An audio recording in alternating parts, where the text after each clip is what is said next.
কোনো গরুকে আমরা যখন তখন এআই করতে পারি না, এটা সবাই জানে। এবং এর জন্য প্রত্যেকটা গরুর একটা নির্দিষ্ট সময় আছে, সে ডাকে আসে, যেটাকে আমরা বাংলায় ইংলিশে বলি হিটে আসা বা স্ট্রেস সাইকেলে একটা নির্দিষ্ট সময়ে আসা। যখন আমরা এআই করি, আমার মনে হয় যে আমরা নিজের চোখে এটা দেখতে পারি। আমরা যদি প্র্যাকটিক্যালি এটা দেখি, আমার মনে হয় যে এটা আরও ফলপ্রসূ হবে। যেমন এই গরুটাকে আমরা ধরেছি সকালবেলা হিটে ধরেছি।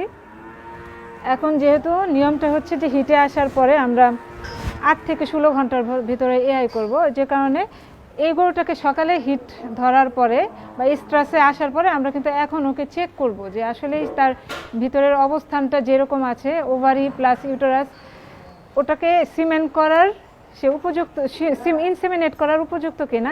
গরুটা কিন্তু হিটে আছে, হ্যাঁ, এবং ওভারির পজিশনগুলোও যথেষ্ট ভালো, বাট তার একটু প্রবলেম আছে, যে কারণে আমরা কিন্তু ইউটেরাসটা ধরেই বুঝতে পারছি যে ওর হয়তোবা কোনো একটা প্রবলেম আছে, যে কারণে আগেও আমরা একবার এআই করেছিলাম যেটা ফেল করেছে।